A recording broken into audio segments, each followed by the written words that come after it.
Hey, everybody. Welcome to another virtual astrology club. I'm Claire Moon. I think we're going. I need to pull up. I failed. I need to pull up my YouTube screen so I can see the chat.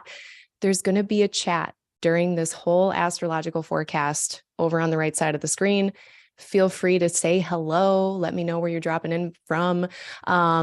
If you have any questions, just know I do my best to keep up with this chat, but I'm not as good with keeping up with it during the forecast because I'm doing like cognitive heavy lifting here. But if you do have a question, I do check in with it periodically. Please put it in the chat. If I've skipped past a whole aspect that you wanted to look at, put it in the chat and we'll go back and look at it. It does have a lag of about 20 seconds and I'm laggy. So, but anyway, we've got Adam. Oh no, who can't make it, but made such a sweet comment of saying hello. Thank you. I'm sure you'll be watching later. Let me get my notes up here. We're talking about March. So I do a forecast every month like this. I usually elect them so they're not at the same time every single month. But we're going to be discussing the weather forecast. And I mean, this is a big one. March has been the month that we've all kind of been looking at as like the light at the end of a very, very long tunnel, a 3-year tunnel. If you think about Saturn, an 8-month tunnel, 7 months and some change of Mars and Gemini, and sort of Pluto. But yeah, definitely the Saturn and Mars changes this month are the ones that we've been waiting for. There are like so many ingresses. How many ingresses? 1, 2, 3, 4, 5, 6, 7. We have 7 ingresses this month. So honestly, like usually I try to look at like sextiles between nice planets and try to find some nice benefic enclosures. And I try to look at those smaller details. I think for this month's forecast, I'm not going to be able to do that because there's just so much big stuff. So we got Rogue coming in from New Jersey. Welcome. Thanks for joining us today. Oh, Nanda Devi. Hello. Yeah, I was over Mars. Now I've got some different things happening in my Gemini place. So I'm kind of wondering if maybe I'm going to be sad when it leaves now. However, yeah, I'm pretty much done with it. Okay. Let me share my screen. So you don't have to just sit here and stare at the beige cave. Welcome to the beige cave, everybody. That's what I call my studio apartment. That is just very beige. Okay. Here we are. We're in the sky now. And it's February 22nd today. That's when I'm recording this with a very nice Mercury Mars trine, which I mean, it's separating. Is it separating? It's like literally on to the minute. I didn't even realize that was going to be there. I was mostly trying to pick it for electional purposes for the moon's benefic enclosure. Like clearly, if you're an astrology person, you're like, oh yeah. I think that there's a lot of astrologers releasing things today. It's kind of cute. We all like see a good patch of weather and then we all release our stuff. Of course I have tea, but I like the Mercury Mars trine across air. It feels like a good time to do cognitive heavy lifting. I believe that's what I said about it in my February forecast. So, later today, if you got some intellectual things you got to get done, fill out some forms, send some emails, it's a really nice day to do that. Anywho, let's see. Where are my notes? Who else do we got here? Koloman Toller. I'm sure I'm saying all of that wrong. Welcome from Austria. Awesome. I don't know if I've had anyone here yet from Austria, so I welcome you. It must be a little later there, so I definitely appreciate it. Okay. I'm going to just run through the dates real quick. So dates of interest. On the 2nd of March, we have Mercury entering Pisces. On the 4th, Saturn is going to be rising in the morning sky. On the 7th, we finally have Saturn moving into Pisces. We're going to have a Virgo full moon that same day. And then on the 16th, there's a few things happening. Venus entering Taurus, Mercury Cazimi, halfway point of that Mercury cycle. Mars leaving its post-retrograde shadow, happens on like the 16th, 17th. And then on the 18th, Mercury enters Aries. On the 20th, we have Sun entering Aries. Jupiter disappears from the evening sky on the 21st, the same day that we're going to have an Aries new moon on the 21st. On the 23rd, Pluto enters Aquarius. We'll be talking about that one. And then Mars enters Cancer on the 25th. Wow. Wow. Wow. We have a lot to talk about. Okay. Oh, and there's a void of course moon. So the void of course, Hellenistic level. So it's pretty large and in charge. That is going to be late from Central Standard Time, which is the time zone I'm in right now, late on the 1st of March until the 4th of March. So there's like a solid 3 days that we're going to have a void of course moon. So we'll be talking about that a little bit as well.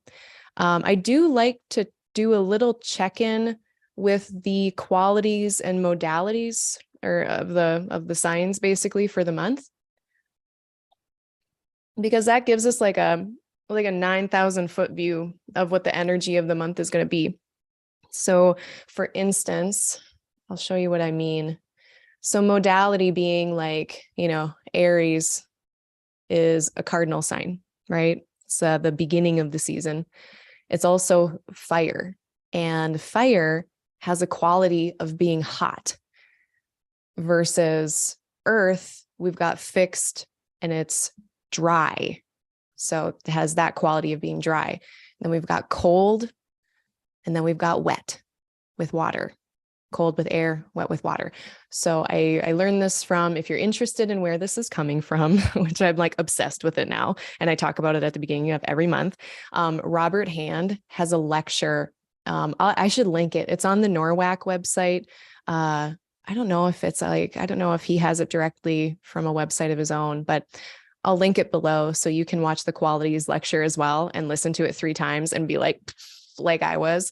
But essentially, if we have a good mix of like the active fire, air, diurnal, if we have a good mix of active versus more of the responsive earth, dry, water, wet, if we have a good mix of those, the passive active, then what we get is just more stuff happening essentially, and like making progress with things. And if we're trying to work on something, it's like actually making it stick, instead of just, if we have like a bunch of dry ingredients, they need water, to kind of make them come together.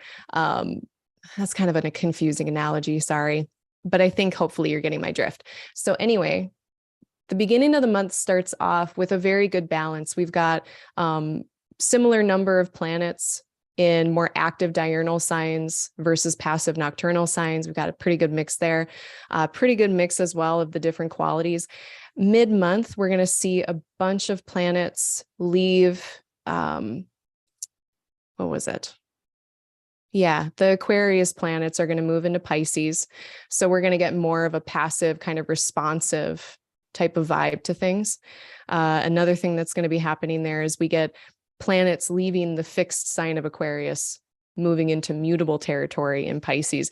So we've had a lot of fixed, we've had a lot of more daytime active. So really trying to act upon what is already in place, basically.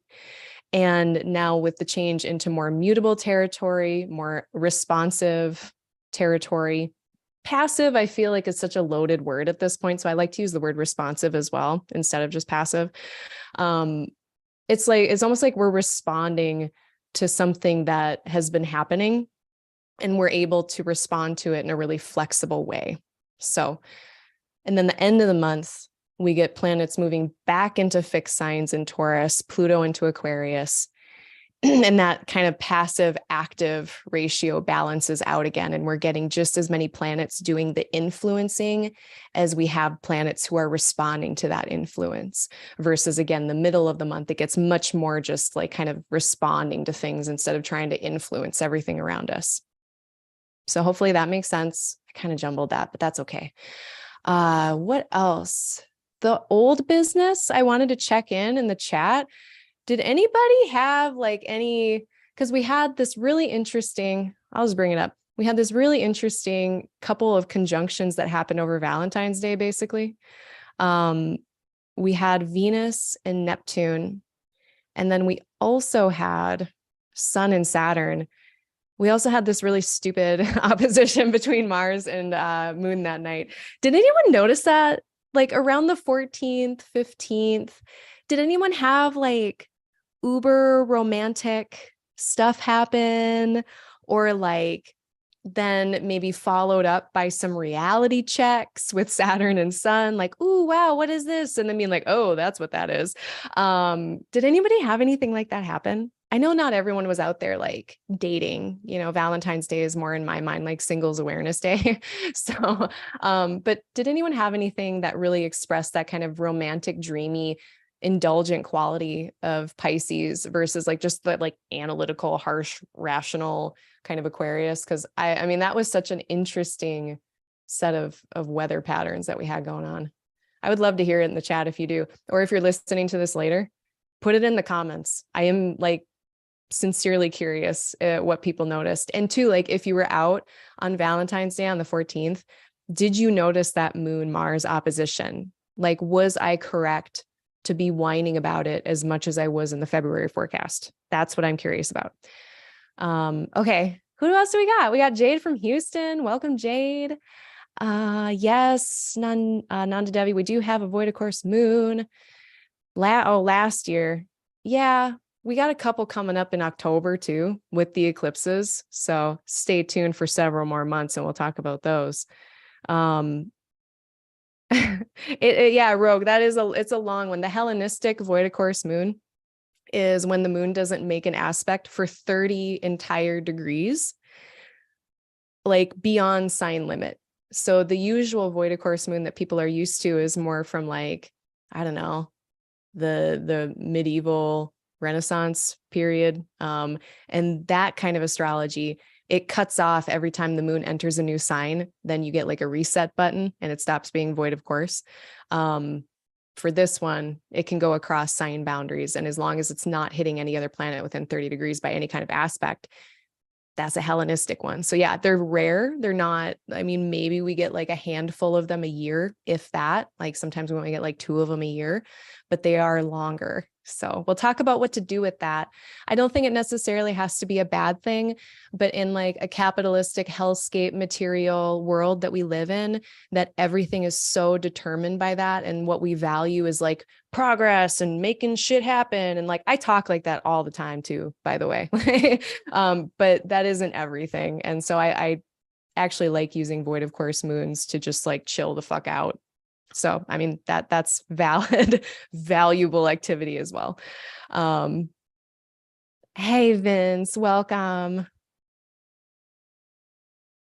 Saturn rules. Someone's saying Saturn rules. Coleman is saying that. I mean, I'm a Saturn person, so I'm biased. And also like, yeah, they kind of do. They're like the outermost edge planet, of the visible ones. They do have a bit, they are in charge of a lot. Nanda Devi ignored Valentine's Day completely. That's fantastic. Great. Oh no, we had dad tensions. Yeah. Sorry. I hope your tensions have resolved with daddy. Okay. Let's get into the month. Let's do it. First, I'll have some tea.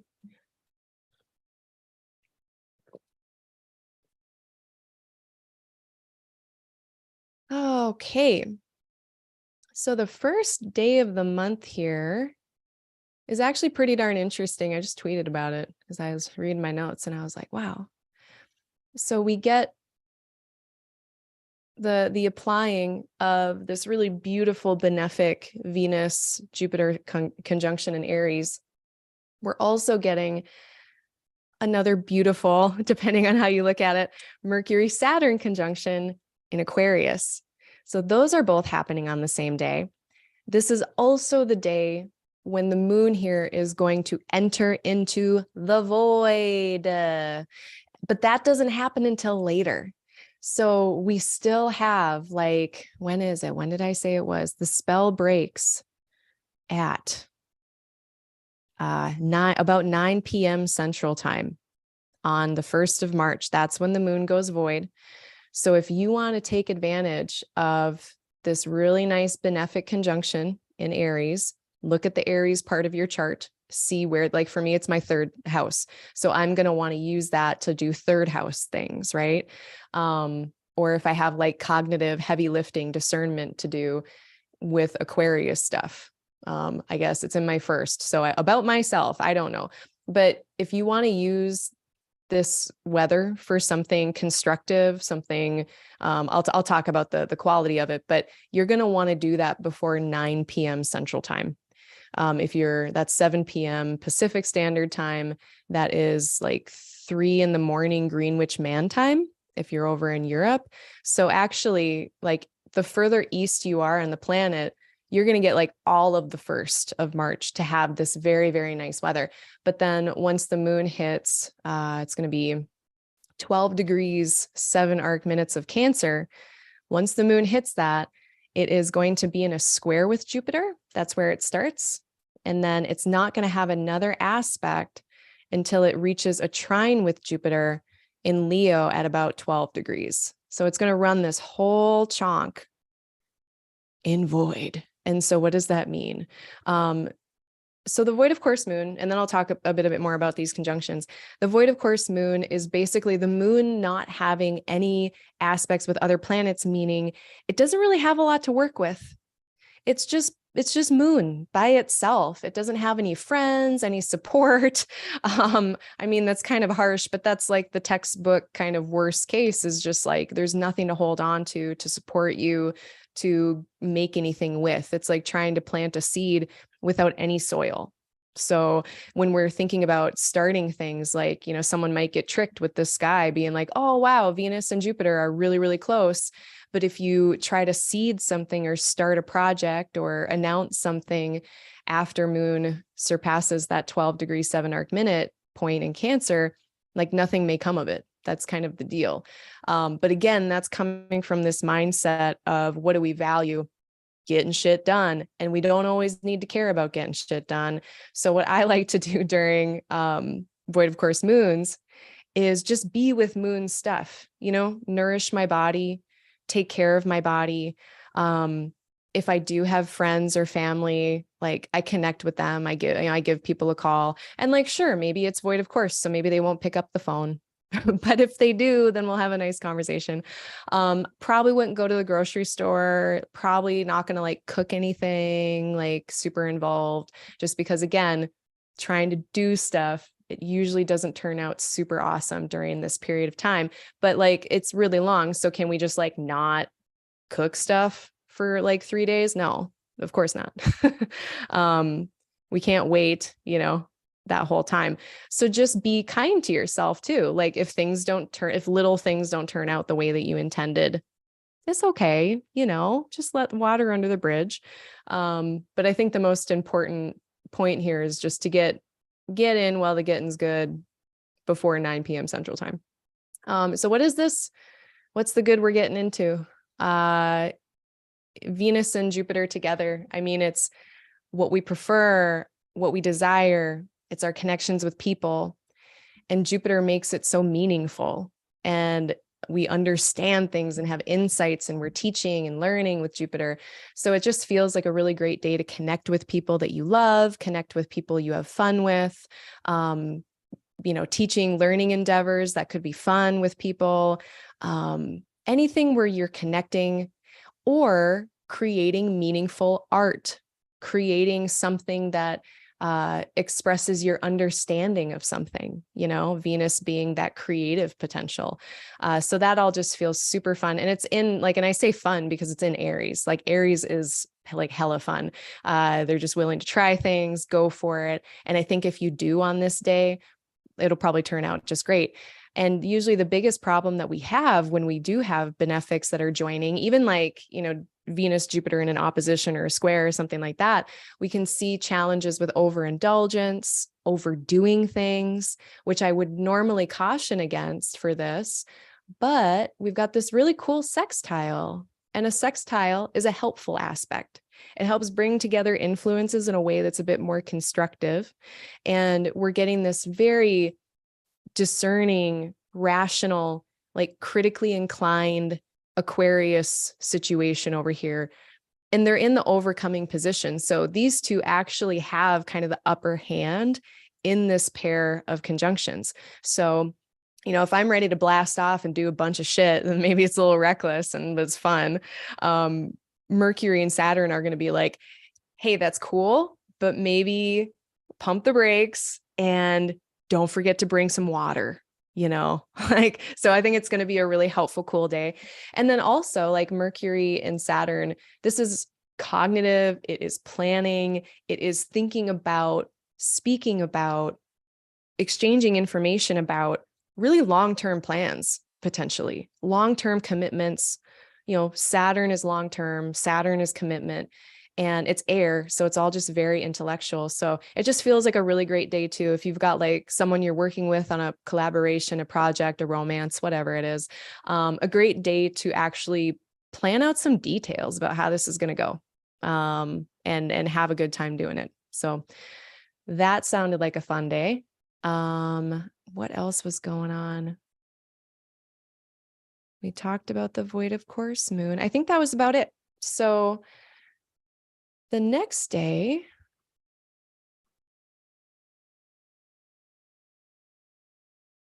on the 2nd here, now we're going to have Mercury going into Pisces. So this is our first ingress of the month. Happens in the afternoon, evening in the Central Standard Time. And this is a big dignity shift for, I don't know if it's a big dignity shift, but it's a dignity shift for Mercury. They tend to be more detail oriented. They tend to want to have things compartmentalized, and they're more rational. They rule places that are Earth, Virgo, Air, Gemini. They tend to not be as amenable to the flexibility, creativity. Well, I shouldn't say that, not the flexibility, because both of their other places are mutable, but the kind of like floppy creativity of Pisces that kind of melds everything together, and there's no more divisions. And it's just like, there's a lot more room to just like not be discrete, and discrete as in like discrete variables, discrete numbers. Mercury doesn't function that well in there, or they're not, I like to use the term resourcing. They're not resourced as well in Pisces to do mercurial stuff. So I would say over here in America, we got to get our taxes done. Get your taxes done before or after this. So get them done before March 2nd, if you can. Otherwise, Mercury is going to be in Pisces until the 18th of March. So it's a quick one. They're going to be there. I'll just fast forward. Yeah. It is so quick. Like after 2 weeks, they're almost out. So after the 18th, then we're back in maybe more efficient tax doing mode. Doing all of those like material world, mundane types of tasks are easier when Mercury is not in Pisces. So that's your fair warning. I'm going to check in on the chat here real quick.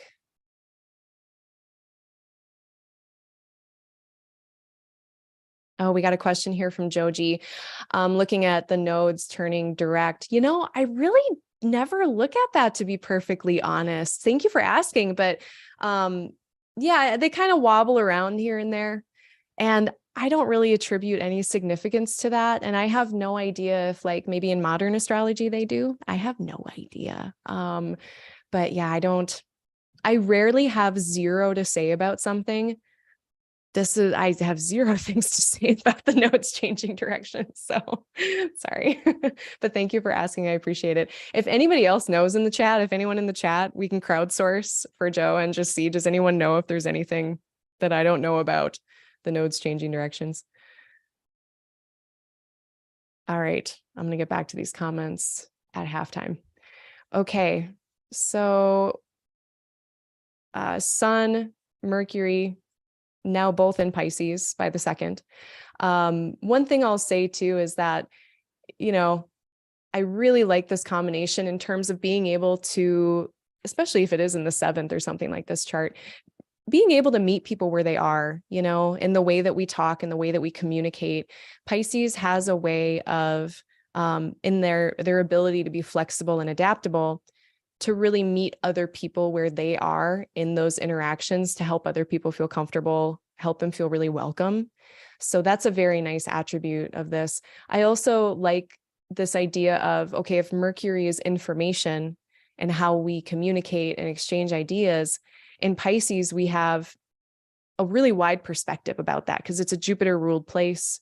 We are oriented toward like ultimate truth because Jupiter.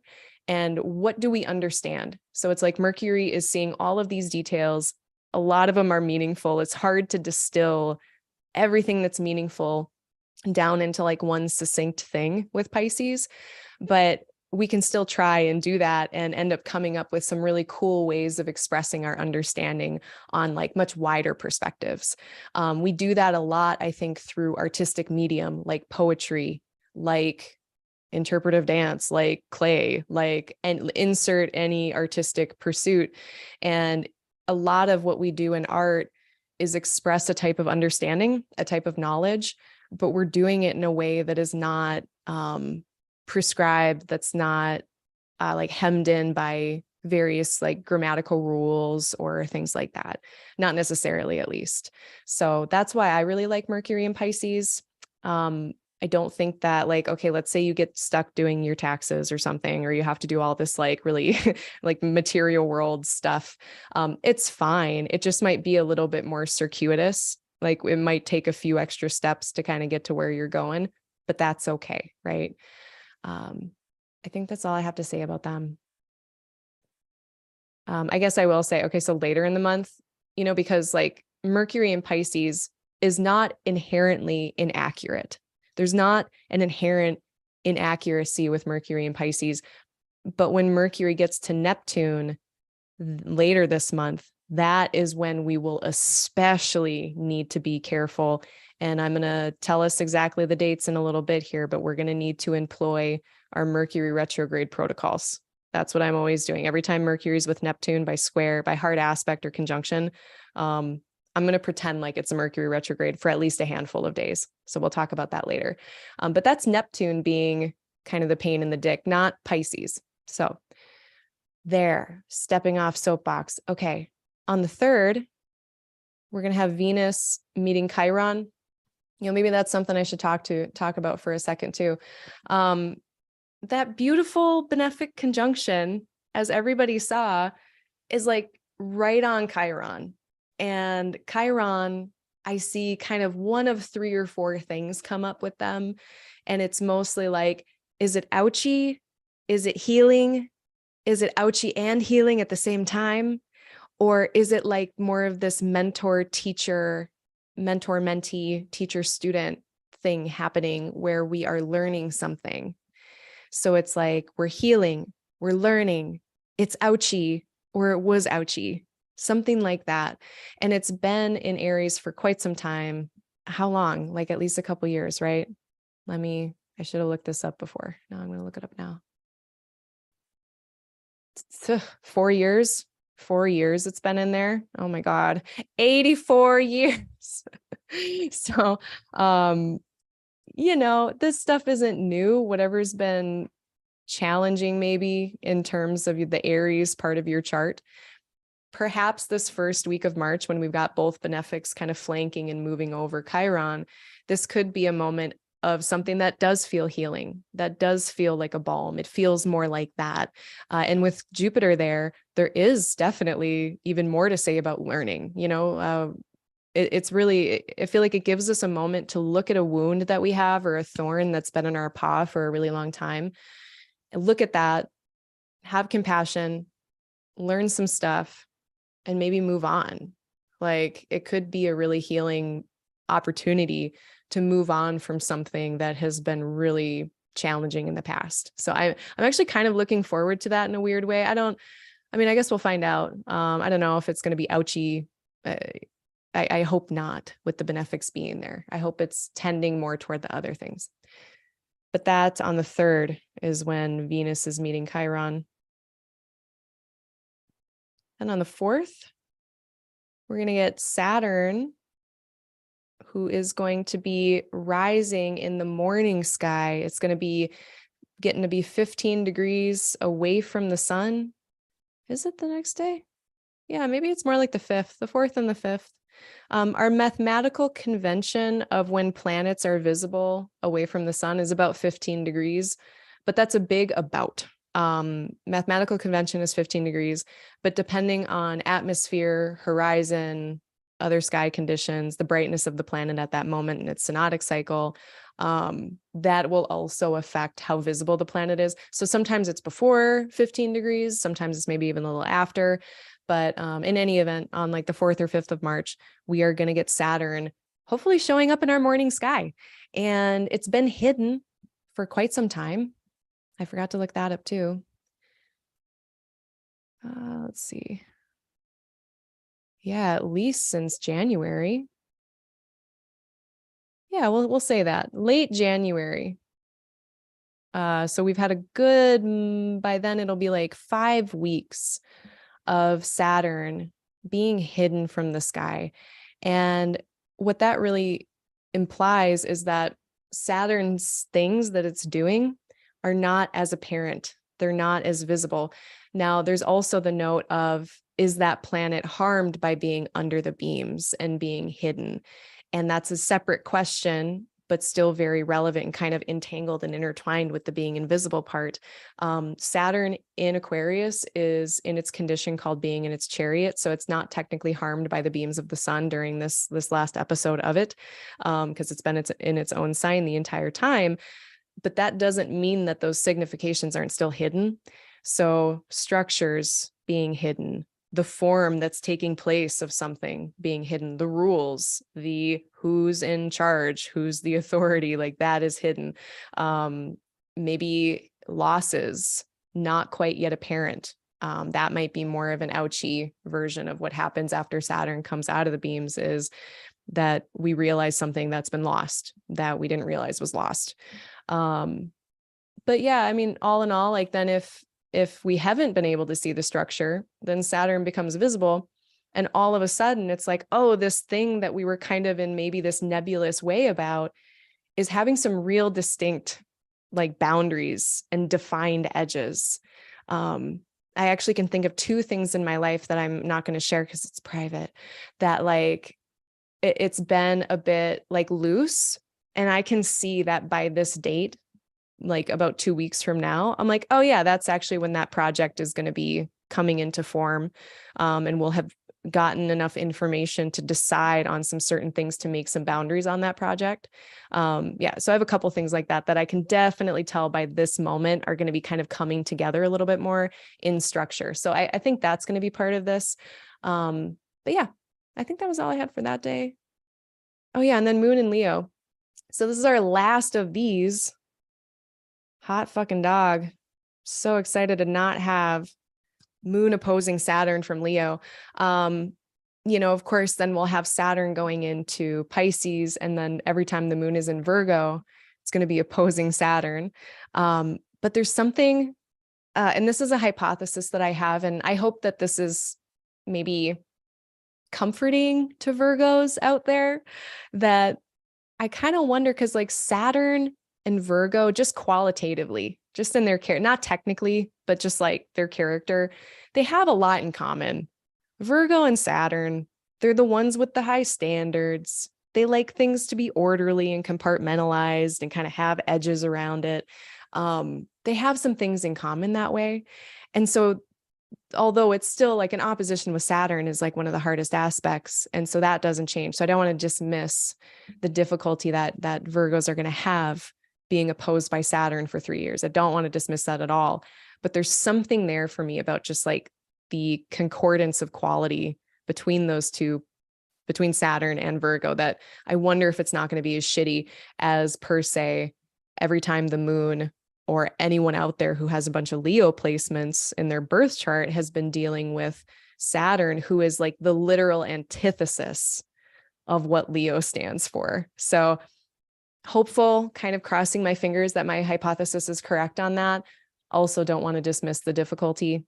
Depends on if you're day and a night chart, right? Sect, very important. But anyway, we're going to have the last of one of these, and that's going to be on the 5th of March on Sunday. We're going to see the Moon opposing Saturn from Leo for the very last time until 30 years or 27, 30 years from now. So we did it. Hallelujah. Amazing. Very happy. Yeah, and another annoying thing too. So every time we get the moon going through Leo, another thing we've had to contend with is that Jupiter here is sending this beautiful trine of fire and joy and enthusiasm down to planets in Leo. So it's like every time the moon goes through Leo, it gets like revved up, like I'm going to express myself. And then Jupiter's up in Aries being like, yes, let's do it. Jump in, the water's great. And then immediately you just get cock blocked by Saturn. Like basically the moon is just like, oh yeah, I'm going to ask for this thing. It's going to turn out great. And then Saturn's like, no. So this is the dynamic that I am ready to be done with for sure. Every single month, I watched it happen in one way or another every single month. Okay, let's look at Saturn. Speaking of Saturn, here it goes.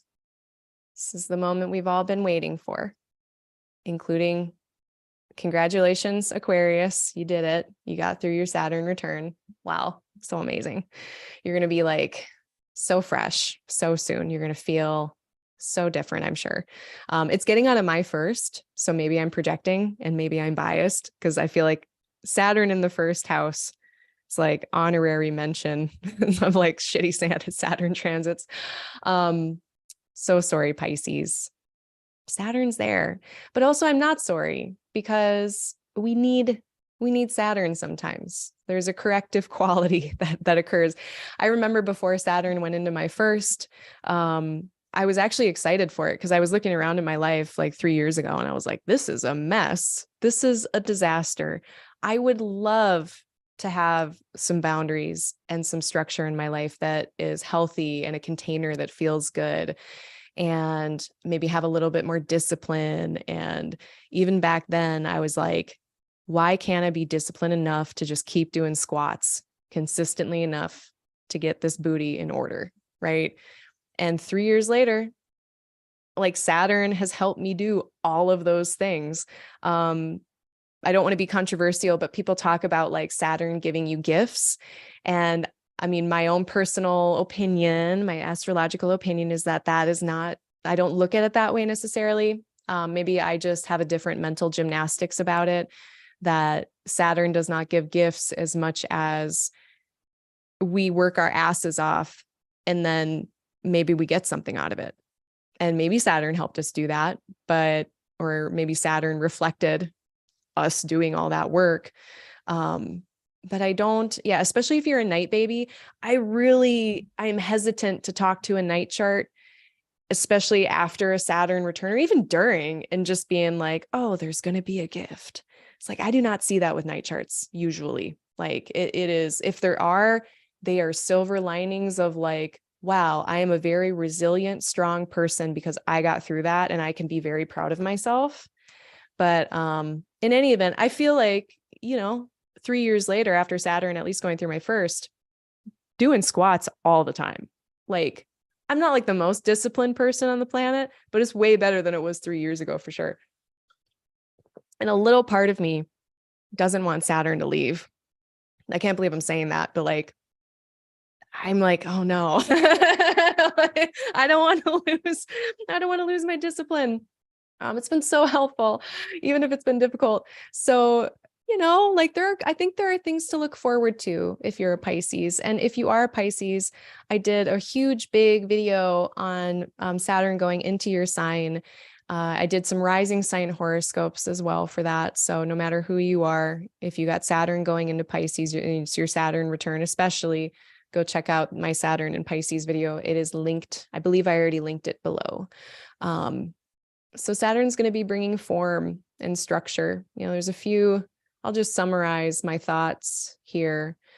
But I guess quality-wise, it's good to note too that Saturn in Aquarius, I mean, all the dignity in the world, but also it's like Saturn and the malefics are the malefics, not because they're bad, not because they are a challenge, but like conceptually because they are extreme.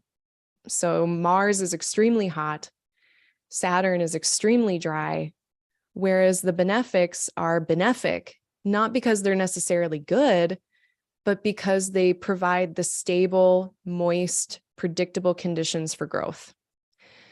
Whereas more extreme conditions are still necessary in the grand scheme of things, absolutely necessary, but they're not great for conditions of growth. So if we're thinking about this like agrarian society 2000 years ago or whatever, that was a lot of, I think, the conceptual basis behind malefic benefic. Why that's relevant is that Saturn was extremely dry and extremely cold and extremely all of those Saturn things in Aquarius, and now it's getting some water on it. So its extreme dryness is being taken down a notch. And so even though Saturn is not going to enjoy the shift in dignity, I kind of wonder if we will a little bit in some ways. So that's another maybe mitigating thing if you're looking at Saturn going into Pisces and being like, oh no, that might be something to consider as well. I'm really curious to see if just the rigidity of Saturn decreases just a little bit. Now, Pisces, the experience of planets in Pisces natally, the experience of planets transiting through Pisces, they're going to experience that potential rigidity or defined edge of Saturn in a place that generally doesn't inherently do that. Like it's a mutable water sign. It's going to be flexible. It's going to be able to change and be adaptable. And Saturn is coming in here trying to bring some kind of form or structure to a place that is movable. So, or changeable, I should say. Outside of that theme.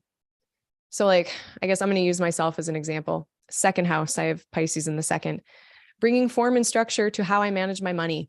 You know, maybe I do have a spreadsheet, but let's pretend I didn't. Now would be the time to make a spreadsheet, right? And to be like very disciplined about spending. Another thing that Saturn can bring is potential loss. So on the lookout for that, probably going to try to save my money instead of spend it. Also, we can see responsibility, burden, duty. And sometimes responsibility comes in and it is desired. Like we're moving up in the world in our career. Maybe we get married, maybe we start having kids. And all of those things are great and achievements in life, but they require so much more responsibility and duty and obligation. So I know that, again, we hear words like that and they're so loaded culturally that we immediately start to have perceptions and feelings and thoughts about what those words mean. But if we just like slow down for just a second and realize that no, like responsibility can actually be really fucking great, and duty and obligation, yeah, like that happens in life. So again, it doesn't have to be bad. Now, this next one is more of like a difficult delineation besides the loss one, is delay, slowness, the word no, barrier. Actually, let's talk about no as a separate thing. Delays, slowness, and barriers, that could be a thing. So having to work extra hard just to get the same amount of shit done that you might have before without as much work. So just having to work harder essentially to get by. And then on the word no, if anyone, I know someone who talks about this a lot is Diana Rose Harper. She talks about the power, the liberatory power of no. And I completely agree that Saturn comes in and shows us our limits, our limitations, what we're kind of fed up with sometimes too. And we have to start saying no to things. And that might be difficult in a place that's ruled by Jupiter that generally likes to say yes.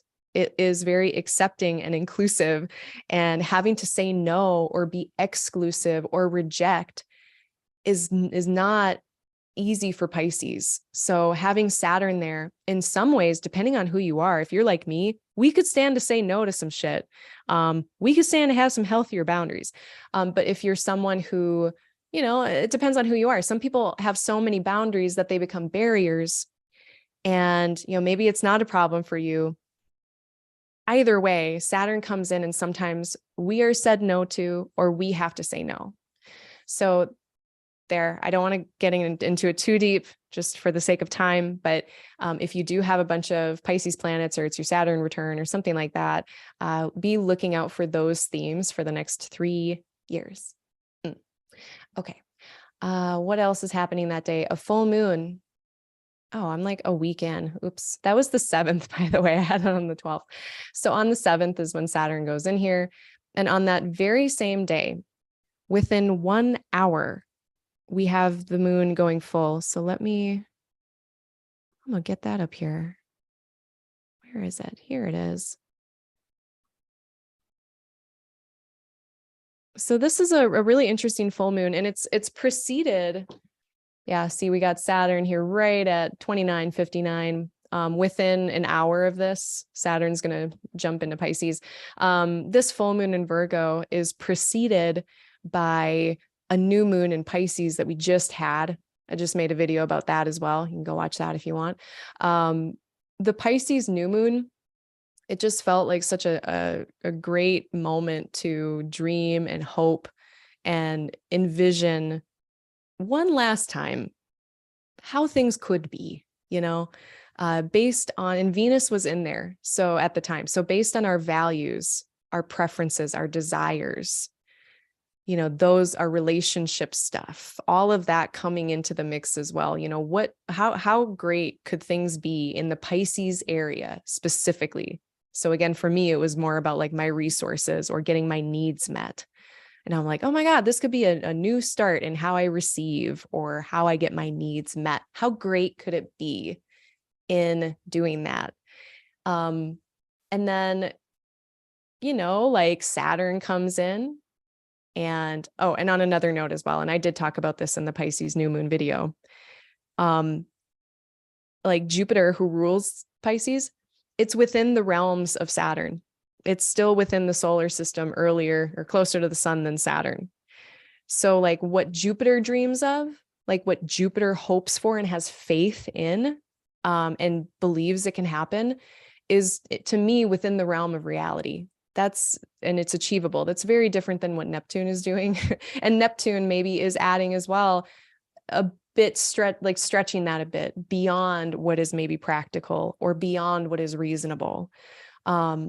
All that to say that whatever things we are kind of hoping for, trying to have faith in and be open to the possibility of what could happen.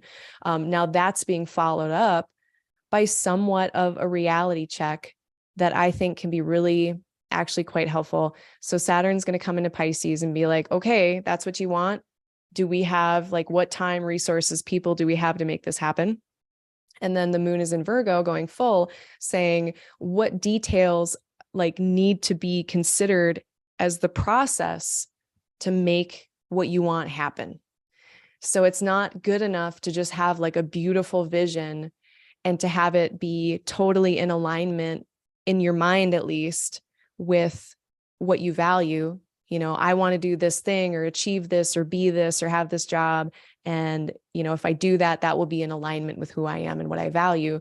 That's not enough. We also have to consider very real world details on how to do that. Like if there's a gap between where I am here right now and what I want, then how do we close that gap? And there are ways, right? We can get very real and concrete. It's just, I think a lot of times that gap involves steps that we don't want to do because they rock the boat, they require effort, all of this stuff. So I think that's what that full moon is going to be about. And again, Saturn just coming in here being like, okay, we have a container. Think about gardening something and having a terracotta pot. That terracotta pot, that is Saturn. And then, we have, I want to grow some herbs in this terracotta pot. And then the moon is like, okay, well, you can grow two things in this particular pot based on its size, and they have to be 6 inches apart. And you need to give it this much sunlight and this much water every other day or whatever. That's what we're working with here. So get to thinking on the 7th, plan your plans, plan your work your plan. That's my Capricorn thing. Plan your work your plan. I always show people this in session if they're having a hard time. I know people are like, don't tell me to make a list. I'm going to tell you to make a list. It's Virgo. It's important. I'm a Pisces moon. I need lists. Okay. Let me check in on this chat and see how people are doing. See if anybody knows the answer to that question I didn't know about the nodes.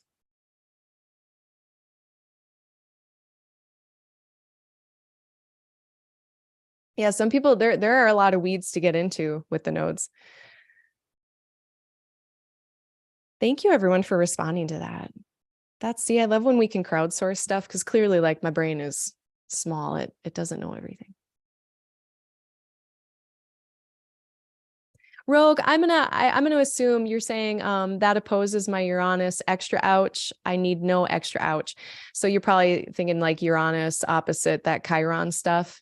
I mean, it doesn't, I don't think that has to be.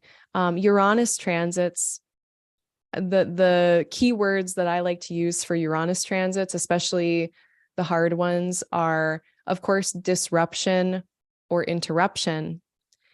But remember that solutions can be disruptive, but also insight, sudden insight, and breakthroughs. So you could have some kind of breakthrough with that too. So it doesn't have to be like extra ouch, but there could be some kind of, like, I would look for something more sudden with that. Like if Uranus is flavoring that for you.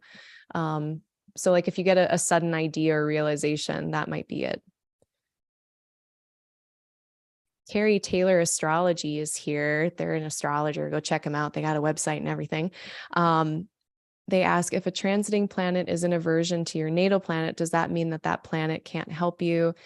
Natal Venus, second house, went in my first, even though exalted. Yeah, I generally see it that way. Like if planets are in aversion, if it's between like a transiting planet versus your natal planet and they're in signs that are next to each other or in conjunct 150 degrees away, yeah, like they can't see in there, and they cannot be as helpful. So yes to that.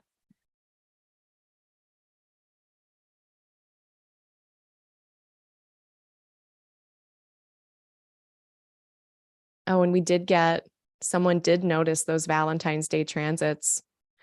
Oh, we had a dude a ring or a person a ring. I don't know what gender they are. My ex came back into my life before Valentine's Day, had a tense interaction. Oh, she wrote me a poem saying lots of sweet things, ended with us acknowledging our care for each other, but we're better apart. Wow, that's perfect. Astrology perfect. Also, that sounds painful, but maybe it's not. Maybe it's good. But thank you so much for sharing, because that's a perfect anecdote for Neptune, Venus. We got poems. They're really sweet. But then we have Saturn and Sun together being super realistic, being like, yeah, this is special, but it's not practical, right? So thank you for sharing that. That's rough. I hope everybody is happier this week. So much good comments, y'all. Thank you for engaging.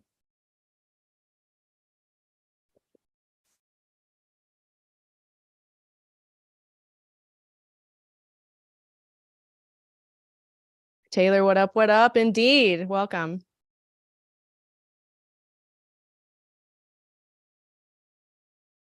I don't see any other questions so far.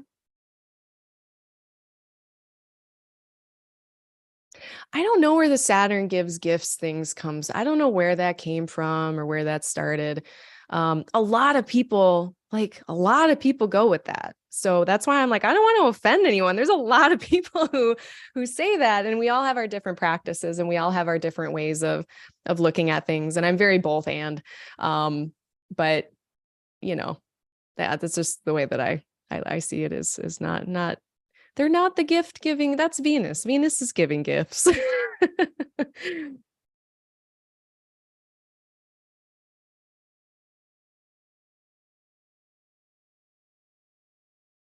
Okay. I will try to check back in. I don't know if I can keep up with it because we're so happening. We're having a good time. Okay. And we're only a little bit ways through the month. Oh, the other thing I wanted to mention as well.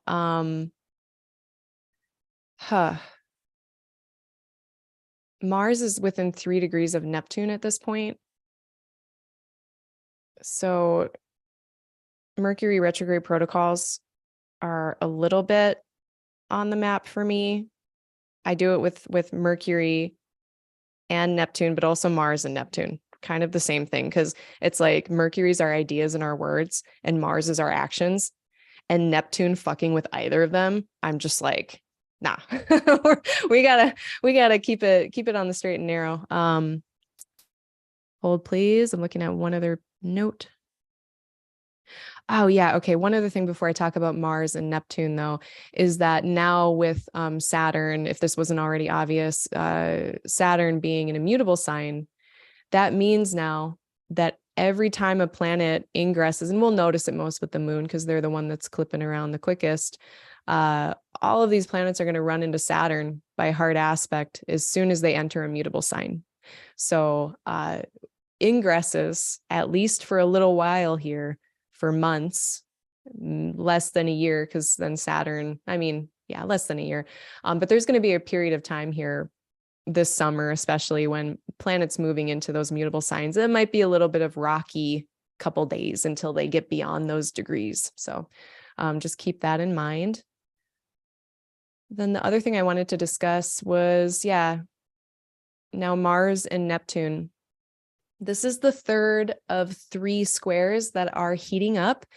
It's not going to go exact for another couple weeks here in March, so I'll get to that. But at this point, they're already within 3 degrees. So Mars is at 22 degrees of Gemini, Neptune is at 24 degrees of Pisces, and this is on the 8th of March. And this means our action, and especially in Gemini, it's like we're seeking information. We're feeling motivated to find stuff out, to have conversations, to be very cognitive and intellectual. But then there's things that are obfuscated or hidden or, Neptunianly uncertain. So it's not just March in general. Like most of March, I'm not that into, I'm into like planning and thinking about stuff. I'm not that much into actually executing plans and going for it wholeheartedly. I would really like to wait until Mars gets away from Neptune, which won't be until the last week of March, and until Mercury clears its conjunction with Neptune, which also is at the end of March. So this month might be a little weird in that. So just, if you're getting facts about something, if you've got like a complex situation or circumstance in your life in March, and you're trying to be like honest and accurate and have your shit together and have all your facts straight, like we might have to work extra hard to do that, or just be more patient or ask more questions, ask better questions, those types of things. So just throwing that out there. Then on the 10th, we're going to fast forward a couple days. We've got Jupiter meeting Chiron. So now we've got, the mentor teacher archetypes that are already in Chiron. And then we've got the teacher archetypes of Jupiter here, teacher, student, teacher. And it's an opportunity to learn again something. Venus is still around too. And then the moon is going to be opposite all of this, pretty much for the whole day on Friday, the 10th of March. So this seems like another great opportunity to learn something particularly relational. If you're in relationship with people, if you have certain like partnerships in your life, whether they're business, platonic, romantic, again, it could be something that maybe we've struggled with in the past, and now we are learning how to move past it. And we're doing so in a way that feels really hopeful and buoyant and just very constructive. I really liked it. So, I don't know if it's the best day to have like a difficult conversation. But if you do end up having any, it might be kind of a good thing on the 10th. Or even just like a difficult conversation with ourselves. Like sometimes we need to have those too. Hopefully you can't hear that snowplow that's outside right now. It's very loud. On the 11th, this is a little aspect that I wanted to mention. On the 11th, we've got the Venus Mars sextile. So honestly, on like both the 10th and the 11th of March, we get the fun flirty happening. It's, anytime we got Mars and Venus in like a harmonious aspect, there's potential for playful banter, for flirting, for fun, for playfulness. And it's like very just external and influencing with the diurnal nature of this. So it's like, we're actually expressing this. We're not just holding it on the inside. So have fun with that. That's all I have to say about that day. It's fun and flirty. there's a bunch of shit going on in Pisces, but at least between like the Aries and Gemini parts of our chart, we can feel free to have fun with that. Okay, then 13th looked like kind of a crunchy day. Let's go there. So this is another thing just for March. This thankfully is not going to be something that repeats. But while we have Mars in Gemini, who doesn't leave until the 25th of March, you know, we got this sign-based square happening and the sign-based opposition. So it's a T-square between Moon, Mars, and Saturn. We might be, you know, the Moon-Mars oppositions for the last 8 months have been spicy, you know, and it's in these places that are like all about ideas and sharing ideas and belief and convicted belief, you know? And so there's a potential with the Moon Mars opposition to have really fiery intellectual discussion at best. At worst, it can devolve into like a nasty debate or argument or something like that. But it can be overall prickliness.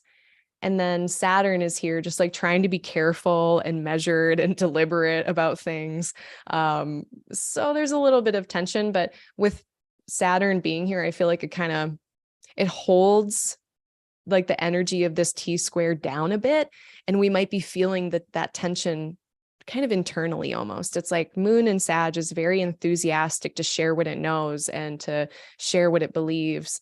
But Saturn's a little bit more careful about that. It's also in a place of belief, but it's definitely like keeping it more internalized and going inward for knowledge and meaning versus in Sag, we're going outwards for knowledge and meaning. So it's a little conflicty. I wouldn't get into any heated debates that day if you can avoid it on the 13th. I don't think there's anything going on like holiday wise where we would be sitting around a table with family members we don't get along with, but that's the 13th. Then 14th. Okay, this is the Mars Neptune square. So it's actually like a couple days. They kind of move along together here.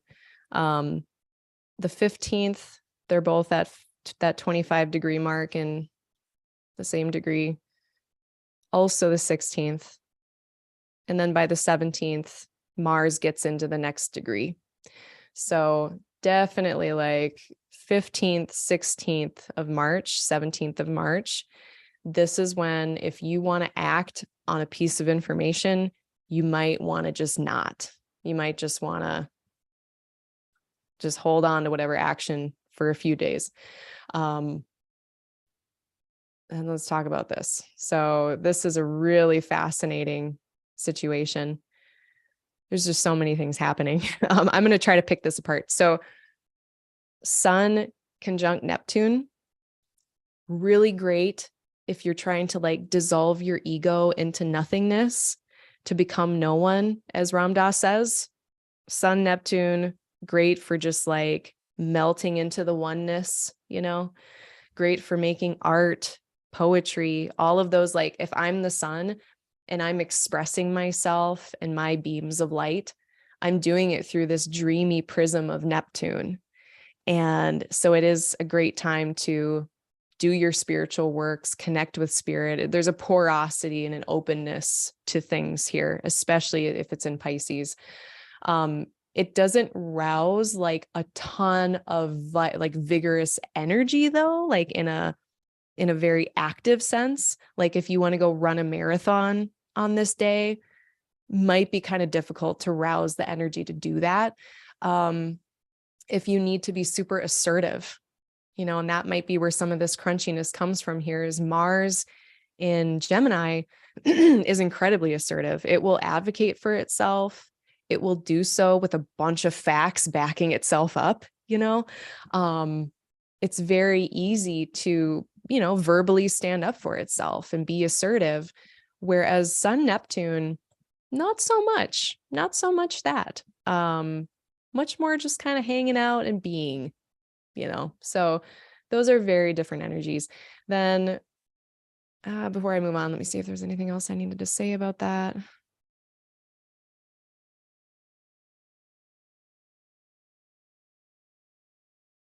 No, I don't think so. That was about it. Then Mercury is also going to be there. So this is another point too, where we're going to want to employ Mercury retrograde protocol. I had already kind of mentioned it with the Neptune Mars thing, but this is another reason. And I mean, not only that, we got Mercury in detriment. We've got Mercury under the beams, very combust, moving into the sun. Like they're struggling with just a number of things. So to ask this Mercury to be super rational and on top of like tiny details and like reading fine print, don't love it for that at all. This could be, in that in that realm of like ego dissolution and being able to have like more of an open insight about the self and the self concept with the sun here. Then Mercury can help us kind of think through that and make meaning of that. So this is like a much better day. I mean, maybe not with the Mars square, but if you wanted to do some like pharmacologic spiritual exploration, sorry, I need to drink some water.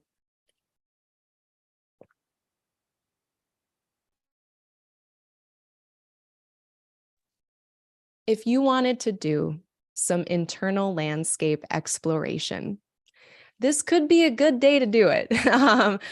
Again, a little caveat about just the mental restlessness of Mars and Gemini. There's just like the wheels are turning fast with that. So if you tend toward spinning mental tires a lot, if you tend toward anxiety, don't do this. But if you tend to not be like that, I really like this Mercury Sun Neptune conjunction here for just a ton of internal inquiry and using it for those purposes. But yeah, like it's not the 15th, 16th or so, 17th. They're not days to be, I don't know, signing contracts and things of that nature. I wouldn't do it. And I'm usually a little bit more flexible. Like say, signing a contract during a Mercury retrograde. I'm down for that actually sometimes. Like it can be done. And yes, there might be things to clean up later, but it's not the end of the world. I hate this though for that. I'm going to give it a hard no for me.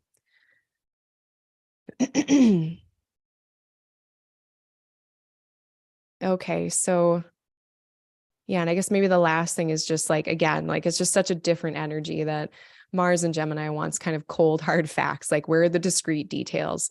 And these up here in Pisces, they're doing watercolors and they don't give a fuck. So it's just, yeah, it's a weird day. One good thing here though, is that Mars is reaching its degree where it's stationed back on October 30th.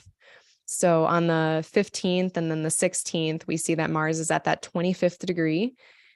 And then by the 17th, it has like officially left its post retrograde shadow.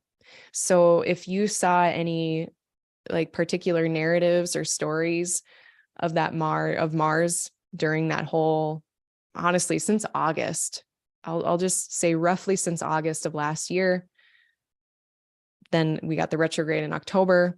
But anytime like last fall, this winter, if Mars retrograde had a story for you at this point on the 17th, it should be kind of resolved, or at least we have like a wider perspective about it and be like, okay, that can be in the rear view mirror now. At least let's hope so. If it was not fun for you. And then final thing on this day is we also have, this is going to be on the 16th. We've got Venus square Pluto. And this doesn't help. Like, I don't think this helps because we really want information and we really want to go and act based on the things that we think we know. And then there's clearly a bunch of stuff that we might not know materially, world speaking. And then at the same time, we've got this square between Venus and Pluto, which is like really wanting to control the outcome when it comes to our relationships. yeah, just basically trying to cling to things, cling to our values, cling to certain desires, maybe certain people, places, or things that we really, really enjoy. And that type of like clinging energy is not helpful on a day like this, I don't think. So, just be aware of that. If you're really trying to like control a certain outcome and you just feel like that energy of tension on the inside, like if things around you are not going the way that you want, really just let things air out for a couple days. Okay. I think that's the last thing I have to say about that. And then we get Venus into Taurus. But before I do, let's check in on the chat. Thank you so much, everybody, for joining. This is fantastic.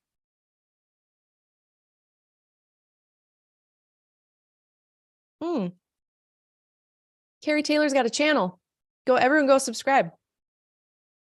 Oh, also hit the like button, hit my like button, hit my subscribe button too.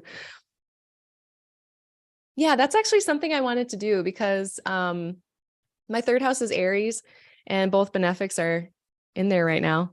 And I wanted to shout out, like, because every month I listen to a number of forecasts. I'll do mine and then I'll listen to other people's and kind of triangulate all the meaning. And the ones that I really like or have been liking lately, Gray Crawford. If anyone knows Gray Crawford, follow him. I think he's got a Patreon, but he's awesome. He does writing every month. And then Spencer Michaud, excellent channel. I know there's a lot of overlap between people who watch me and watch him, but I watch him. I love him. And then Sparkles of Gold. That's another YouTube person I really like. It's Nicholas. What is his name? It's like a Greek. He's got like a Greek name.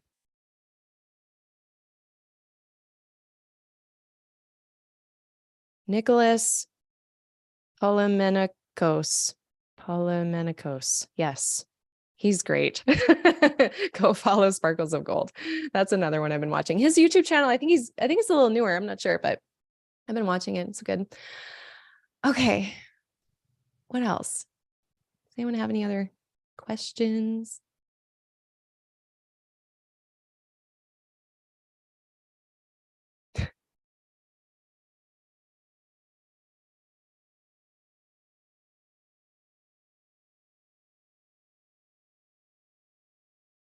Okay.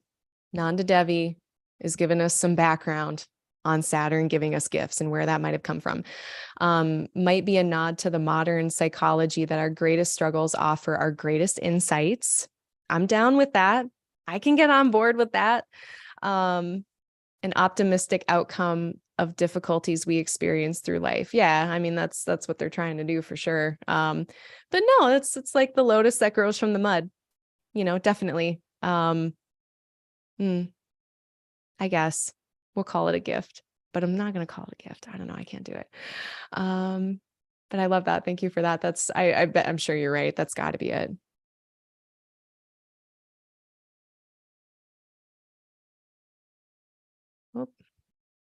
Oh, I'm at the bottom. Okay.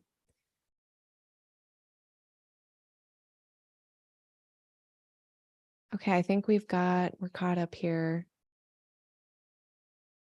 Amazing. Thanks, everybody.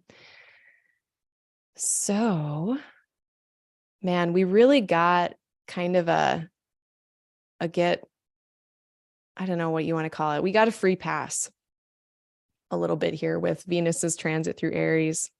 And granted, it's not over yet, so I shouldn't say anything just yet. But, of course, Venus in Aries doesn't have much dignity at all. She's not resourced well to do what she wants to do. But then we get this really cool, like, effervescent, energetic version of Venus that I really love. But Jupiter was there the whole time. So, it's like she's exalted in Pisces and then she's in domicile in Taurus, but she's got to traverse the deserts, the wilderness of Aries first. And thankfully for us, this whole time she's had Jupiter right alongside her, helping her out. So I really think that we got a bit of a free pass on this one. So it's been kind of a nice arc, a nice Venusian arc through the sky recently.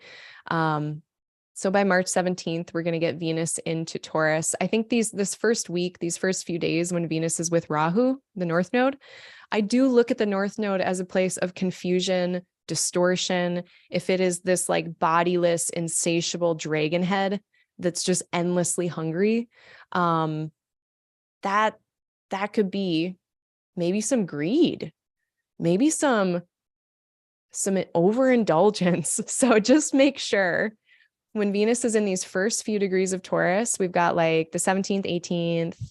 She meets Rahu on the 20th, maybe even like the 21st, 22nd, like that week. Don't overdo it so that you get like a tummy ache. We don't want that. And I think greed has many, many, many forms. Like I personally am like information greedy and like knowledge greedy. And some of us are like time greedy. We can be greedy with like anything, but in Taurus, it is like worldly sense pleasures. It's like the yum yums. Like that's what we want. So just don't have too many yum yums and get a tummy ache. I'm excited for it though.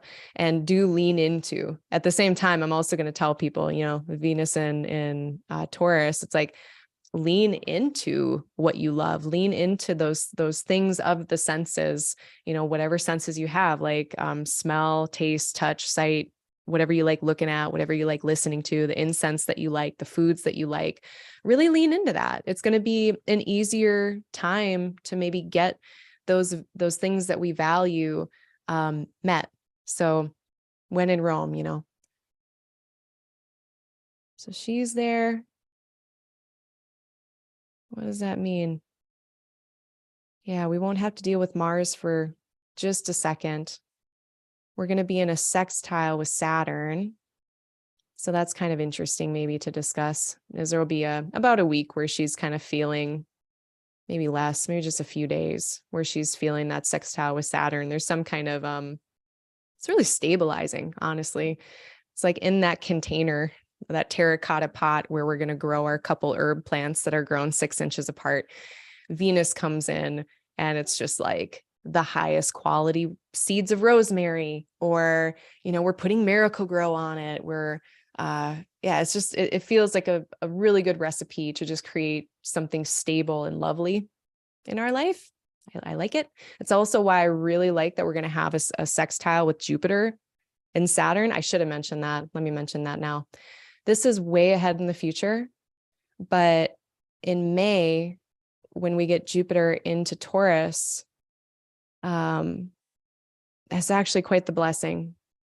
So this first year of Saturn in Pisces, Jupiter's our ruler, and who is Saturn going to ask for help when it needs help in Pisces?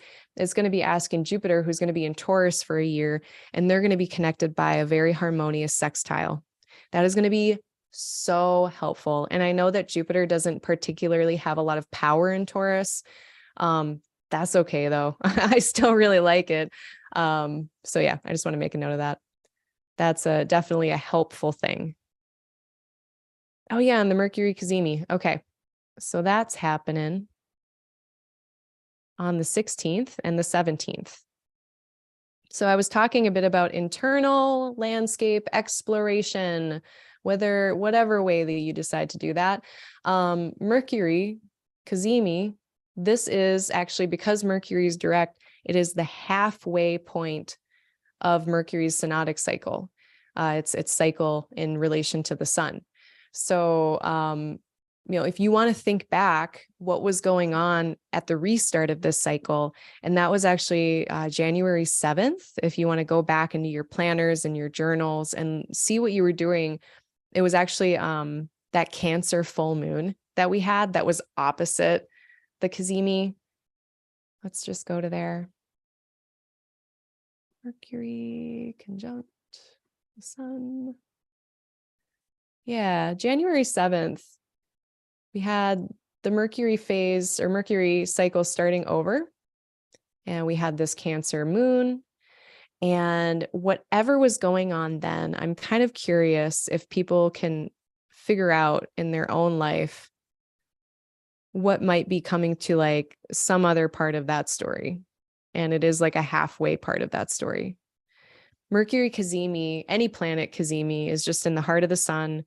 It's within 1 degree for Hellenistic astrology. It's within 17 arc minutes if you're using Persian medieval astrology.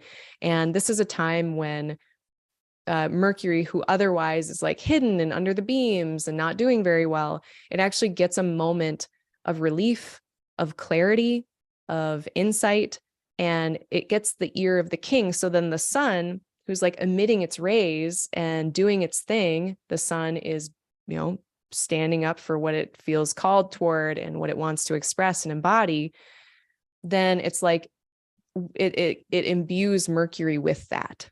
So whatever, in Mercury's case, what we want to say, what we want, like the thoughts that we're having, the ideas that we have, it's like the sun is saying it for Mercury. And it's like, okay, this is who I am. And how do I embody these ideas? How do I embody my voice in a certain way? And during the Mercury Cazimi, there's a moment of clarity with that, of mercurial clarity. So it's just like about 12 hours. Let me get the exact dates here. So the traditional Mercury Cazimi begins about 4:30 in the morning on the 16th, Central Standard Time. The medieval version within 17 arc minutes happens, it starts around 10:40 p.m. Central Standard Time. And that one lasts about 12 hours. And then it perfects on the 17th at 5:44 in the morning CST. And then it gets out of 17 arc minutes at about 12:30 p.m. CST on the 17th. And then the traditional one ends early on the 18th. So we've got like a good strong day and a half, 2 days of this, again, with the 17th at about 5:45 in the morning CST when it's perfecting. And those are the moments where I just like to pay attention to my brain. And like, if I have good ideas, I write them down. If I can't act on them, it's a good time to journal. It's a good time to, I guess in this case with Pisces and with Neptune there, is very internal. It's nocturnal, it's water. We're going on the inside to collect information. I'm not listening to podcasts. I'm not reading books. I'm not taking in things necessarily from the outside, as much as maybe this is an opportunity to really go inside and look at stuff. That's all I'll say about that. All right. Yeah. So again, 16th, 17th, 18th, great time to like honestly explore, think, discuss. I'm going to not be using those days to be deciding on things or acting on things. And then on the 18th, so now we got Mars out of his post-retrograde shadow. On the 18th, we're then going to get Mercury going into Aries. So now we got Mercury who is going to dry off. They're going to do a little spin dry. They're immediately going to be, or not immediately, actually slightly before that, they're going to be sextiling Pluto. So yeah, I didn't know I was going to get so psychological today. But that too, we have that Mercury Cazimi. It's with Neptune, it's in Pisces. And then we get a sextile with Pluto, which usually when Mercury is in like a trine or a sextile with Pluto, it's a really good opportunity, again, to do kind of that internal spelunking and like figuring out your brain and like your habit patterns, the things that maybe you try to control or that you feel like have control over you, any kind of power dynamic-y things, like how that might be affecting you. Any systems or structures, Capricorn are those structures of existence that maybe we feel like have power over us in some way. And Mercury in Pisces is like seeing how it's being affected by that. So it's a good time to examine the internal conditioning, the conditions that have all kind of coalesced to make us who we are, acting how we do. There's always some just myriad of conditions that lead us to where we are in the moment. And a lot of times, like the habitual, deeply patterned ones can be described by Pluto. And this is kind of a nice opportunity in Pisces here to have that compassion that, okay, well, maybe I have this habit pattern or this thought pattern, but I can see the conditions as to why, and I can have compassion for myself and just notice that and see that. And that might be something to do on the 18th with this Mercury Pluto sextile. And then shortly after that, then Mercury is going to dry out. It's going to get into Aries. It's going to start making its way slowly away from the sun. And I mean, it's still hidden, like it's still under the beam. So I don't think our like voice or Mercury is going to get into Aries and just be like, I'm going to say a bunch of stuff. I don't think so. I mean, it's still hidden. But that being said, it's going to be much more externally expressive and outward seeking for connecting with people through ideas in Aries. That's ruled by fire, is fire versus Pisces. Okay.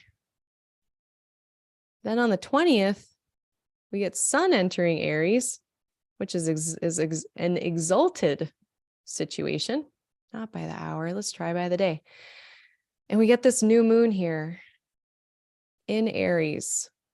So again, we're going along with this continual theme of having the new moon at the beginning of signs in like this first degree or two, which is really interesting.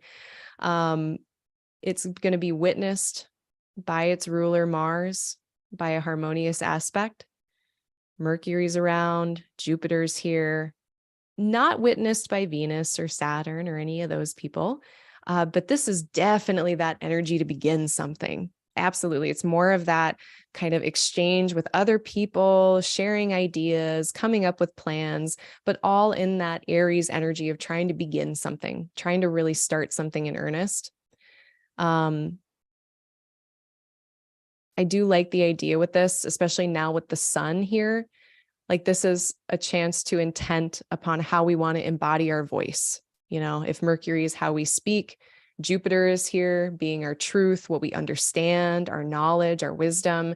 It's like, how can I embody my voice in a way where it feels individual and authentic and uncensored? Like that's such an Aries thing, is to be uncensored, versus Libra that really can get itself into a bind sometimes by censorship and trying to keep the peace and being careful and all of those things.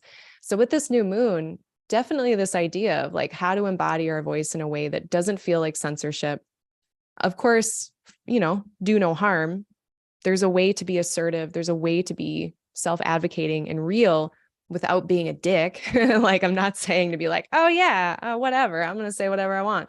But certainly I think a lot of us, especially like, I really struggle being, you know, just like saying a lot of things. I tend toward self-censorship. And so a configuration like this would be helpful for someone like me to intent on these things, because I tend to be more meek if I'm evaluating myself. Ideas wanting to be born, wanting to come forth. And then another thing I thought of too is like, how can our ideas, words, and conversations cut through confusion to a place of understanding? You know, that's what Aries is so good at. It's ruled by Mars, who is in Gemini, in a place of words. Oh, and this is these cool few days where we have a mutual reception. So yeah, this is fantastic for, I mean, again, like Mercury isn't super loud because it's under the beams, but I love this for like having conversations, making ground with people. Really, really helpful. So Mercury is in Mars's sign and Mars is in Mercury's sign. And so that energy to begin to be curious, to ask questions, to go collect data, to understand, all of that is in here. It's just very like alive and fiery, but also very intellectual and like cognitive heavy lifting territory. And especially if you want to start a project that's like short term. Aries is usually shorter term things. And I think the one problem with this could just be like, which things do we pick? Which projects do we pick? Which people do we pick? I don't know. Like it's just like choose, you know, two. Like you have to focus. Like that could be one of the challenges with this, is that there's just like so much excitement and exuberance that we get a little scattered. But as long as we keep it somewhat focused, I think it could be the start of a really cool short-term project or something, even one that just spans the length of the lunation for the month. That could be super cool. I'm excited about that. That looks like a cool one as far as new moons go.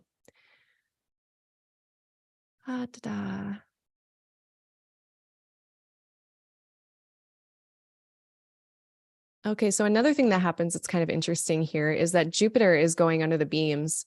So, you know, if we are going to start a project with someone, it might that at least, this first part here, like we have 5 weeks of Jupiter being under the beams of the sun.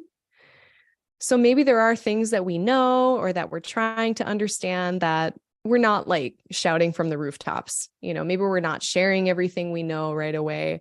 Maybe we're taking a pause before we are sharing what we know or teaching.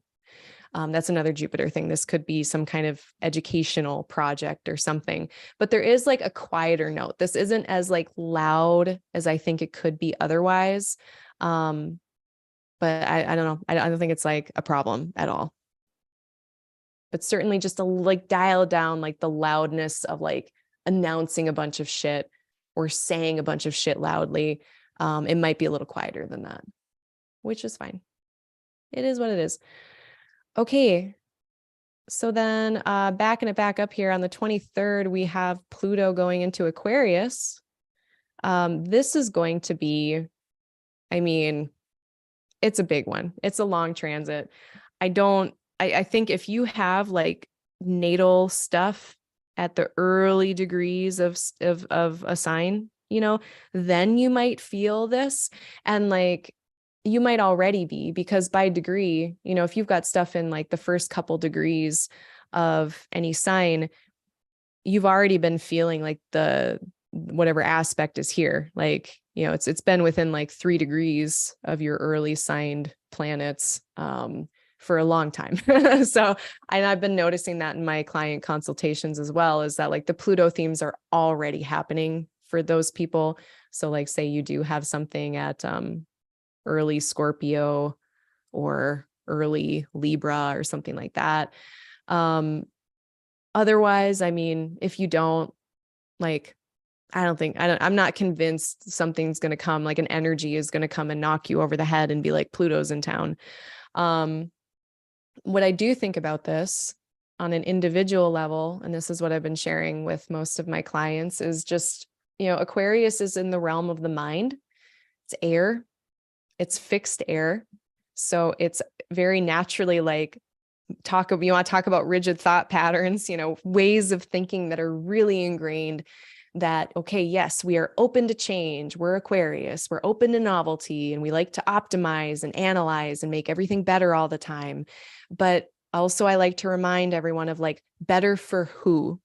Because a lot of times what we think is more optimal isn't always optimal for someone else, especially when you think about things in that Aquarian global way. There's endless examples of societies doing things that they felt were good for them, but then some other place in the world ends up with all of our trash. So, better for Aquarius is not, Aquarius is objective. It can be very objective because it's ruled by Saturn, who is, it's very objective, versus the sun. It's like, I'm seeing things from my point of view as the sun, the center. And then Saturn is in the opposite place, across the way, ruling Aquarius, that can see things from the outside. So there is that ability to be objective, as much as like objectivity exists. It's an asymptote. I don't know if pure objectivity is actually real. Anyway, what we find better, what we find to be optimized, is a bit subjective. It's a bit individual to what we value and what we like and what we think is good or bad or helpful, or, the greater good, or all of those types of complex things. Now, all that being said, yeah, like Aquarius can be into optimizing, but overall, once it kind of makes up its mind on something, it gets pretty rigid. It like crystallizes, and it's like, okay, don't try to change my mind. I've written a whole thesis on why I think the way that I do. And then Pluto's going to come in and be like, yeah, I don't care. Change it. Change it. So, and that's going to be uncomfortable, I think, for a lot of us, is having to change how we think about certain things. That's one possibility. There's a bunch of other possibilities, but that's one of them. Another thing I've been thinking about for Pluto and Aquarius is, just how we handle power in that part of our chart. So if like this is in your 11th house or something like that, of organizations, larger groups of friends, networks of friends, friend groups, how do you handle power dynamics in those situations? Do you feel empowered or disempowered? Do the people in your friend groups or your organizations feel empowered or disempowered? And how do we navigate those kind of power dynamics and structures and things? Control, am I trying to cling to control of something here, or cling to anything? And can I let go of control? Is that possible? Intensity, it's another key word for Pluto, having intense experiences, interactions with people or places or things in those topics. It's going to be specific to the topics wherever Aquarius is in your chart. So those are just a few things, but I do think a lot of it is going to be experienced cognitively in the mind and in our systems. So in a collective, wider level, one thing that I was noticing, I went to it was the National Institute of something behavioral medicine, National Institute College of Applied and Behavioral Medicine. And they did a 5-class thing on racial trauma and how to recognize it. And I don't think I have competency in any of this, but I more go to those behavioral medicine things just to make sure I'm not saying anything stupid, which I always am. And I always learn to do better. But one thing that I was thinking of watching that series is like, and this is something some of the psychologists and therapists were talking about, was how much of a burden we place on individuals for their pathologies, when really what they're experiencing as a patient is like a very natural response to harm, like systemic oppressive harm. And we're just responding, like people are just responding naturally to those things. And how maybe the burden of pathology should be put on a system instead. And like, hey, maybe it's not up to this person to have to just tolerate all of this oppressive bullshit. Maybe it's up to this system to change, right? And so I don't think over the 3 months between March 23rd and June 11th, we're going to see like anything change in that regard. But what my hope is for this whole Pluto transit, that at least the spotlight will be shown upon that. I don't know if 20 years is long enough even to make a dent and stuff. I want to be hopeful that it is, but I also don't want to be someone that's like, oh, Pluto in Aquarius is going to be, everything will look entirely different by the time we get out. I mean, look at like Pluto in Capricorn. Pluto went into Capricorn in 2008, and yeah, like a lot of things were uncovered, companies that were too big to fail, and all of these huge, like the Panama Papers and all of this, like huge, just political, corrupt stuff. And it had to do with like the material, like value, banks, land, housing, all these physical structures of capitalism, basically, and the modern world. And I do think that this is with Aquarius, it's Saturn. So there's still like a structure here, but it's like, it's systems. It is invisible stuff that we can't I always like the example of, and this is a huge digression, I don't even care, I'm doing it. Hatchetization. If anyone remembers the temperance movement from the late 1800s, where like a lot of people had alcohol problems, they were spending their family's money, they were abusing their wives, and their wives like they started this temperance movement. And I think they got some men on board too, but they went around, like one of them, I don't remember her name, but she literally went around with a hatchet and like would go into a bar and just like fuck it up and just totally like try to just destroy it. And like they called it the hatchetization movement. That you could do that with Capricorn. That's like a brick and mortar structure that I could take a hatchet to. Can I take a hatchet to blockchain? No, I don't even know how to code anything. Like maybe if you had very special set of skills, like not that I would, like I think blockchain is kind of cool. But it's these systems that like the systems of oppression and racial oppression and all of these things, like you can't just take a hatchet to it. It takes all this like policy and law change and cognitive change and conceptual change in society. That is the realm of Aquarius. So that's what I think about that.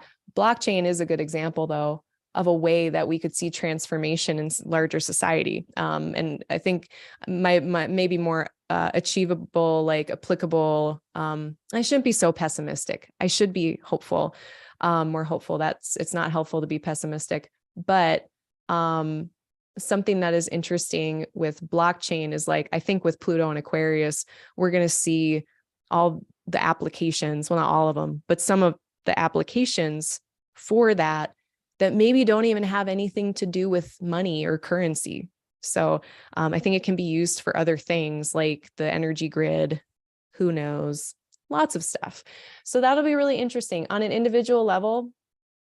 If this is maybe the last thing I'll say about it, because I'm not going to do a video on, I don't think I'm going to do a video on Pluto and Aquarius, so I'll just cover it here. Like Pluto in a place, it wants to uncover something. So individually speaking, if there's like watch between March 23rd and June 11th, and if there's a part of you in that part of your chart, so let's say it's in your third house of like your regular communications, the people that you talk to regularly, and there's some part of you that hasn't been expressed there, and maybe some part of yourself that you hide and that you don't honor, then Pluto comes in and it's like, oh, hey, knock, knock, knock, bitch, I'm here. I would like to be honored and expressed, whatever that thing is. And so, you know, if you're sensing any kind of like internal itchiness or restlessness or like desire to just kind of be more authentically you in that particular area of your life that Aquarius describes, it's a good idea to find a safe, healthy space to express whatever that is. I think, you know, what we don't want to do with Pluto is like try to repress, or I don't know what the right word is, because I'm not a psychologist. Suppress, repress. Suppress is when we have control over it. We don't want to like suppress stuff because it's where does it go? It doesn't leave. It's in there. And Pluto's going to want to make it come out. Nothing to be worried about, but really an opportunity, I think, to come into our power as whole people. That's my optimistic take on it. Okay, let's see if I just said anything that scared anybody.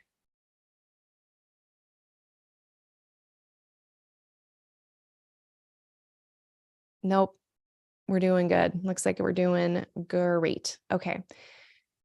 Usually these things don't go over 2 hours, so I'm going to try to wrap it up here. We only got about a week left of the month.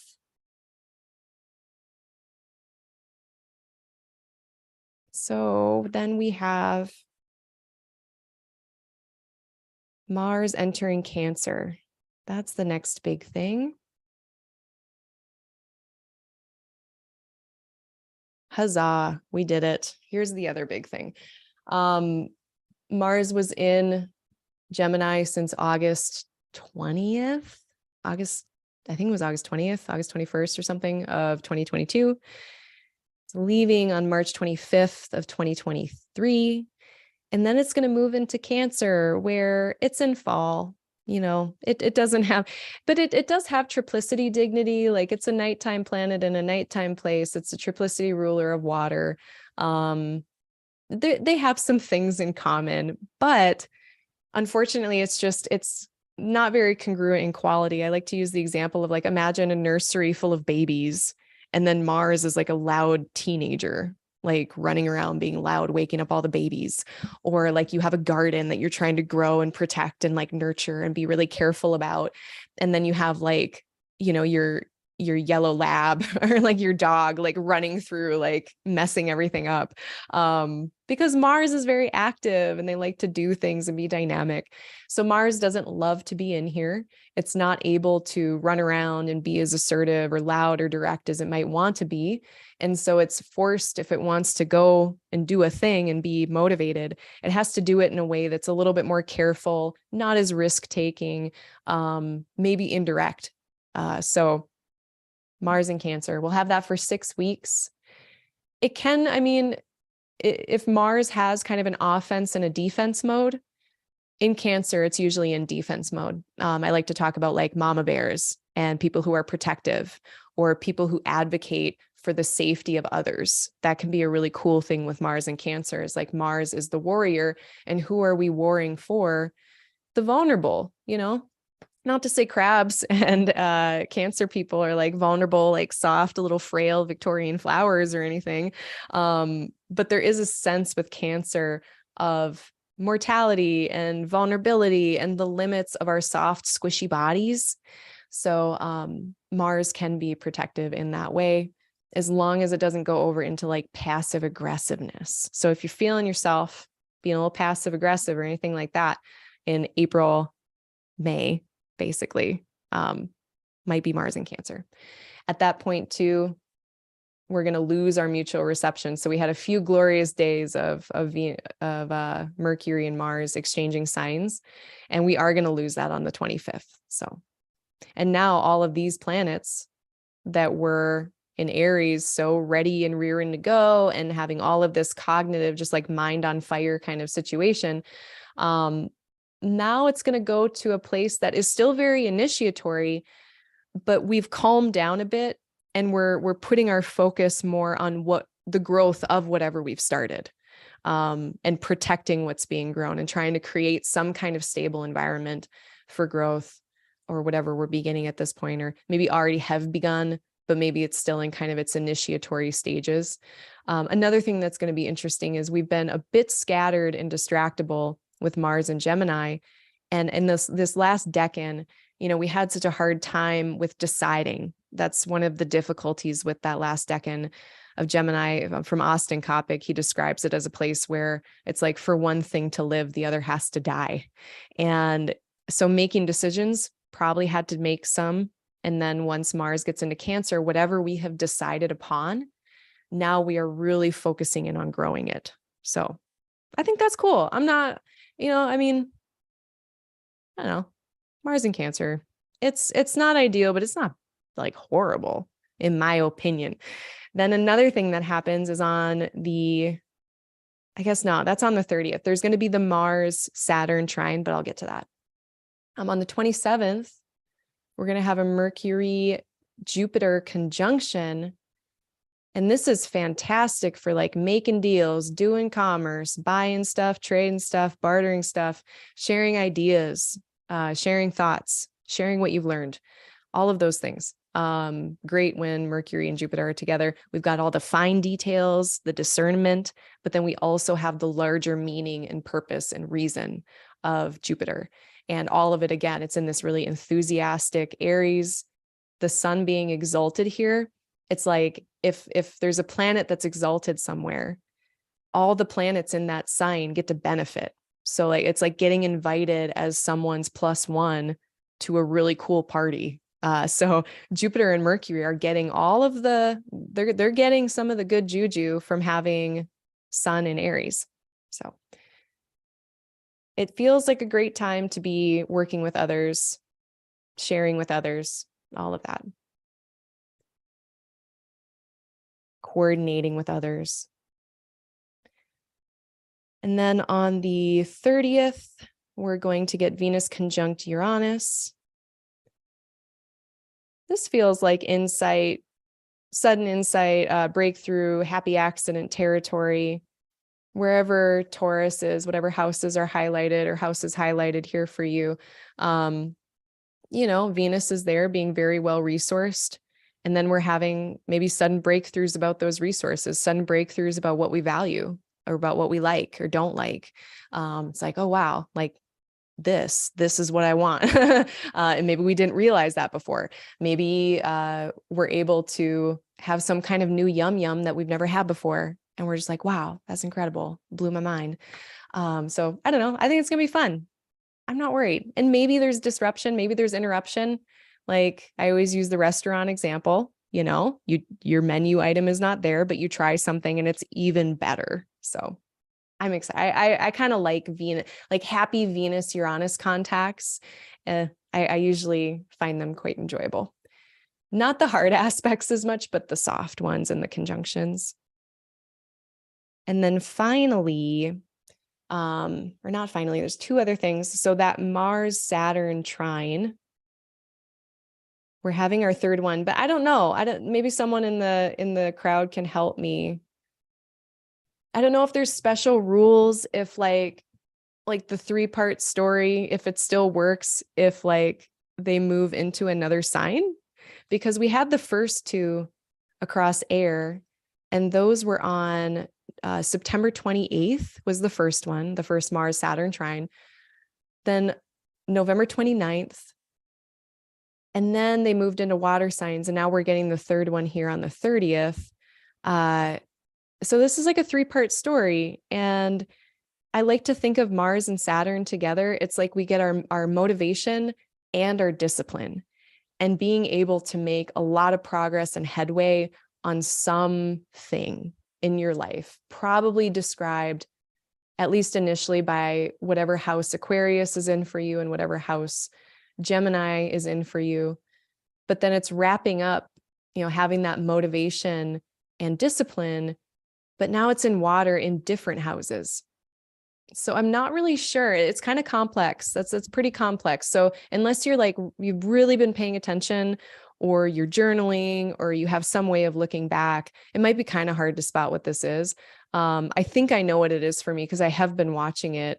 And what I noticed is that it was across my 1st and my 5th. And I started going to meditation group, but I was going on Zoom. I wasn't going in person. And it felt like, a new part of my identity, like a mind, body, spirit thing with Saturn in my 1st, like kind of creating a new container for my brain and myself, basically, of like being, mindful and concentrating and not being a mental mess. And in the 5th, it was like really fun. Like I was having so much fun and like making friends, and it felt like very enjoyable. And now that was in September. In November, I started going, instead of just like the once weekly one, I started going to the morning, like 6:30 in the morning sits. Sometimes I'm all over the place still. I'm not consistent with that at all. But I kind of leveled up a little bit. And now it's across my 2nd house and my 6th across there. This will be at the end of March in Pisces and Cancer.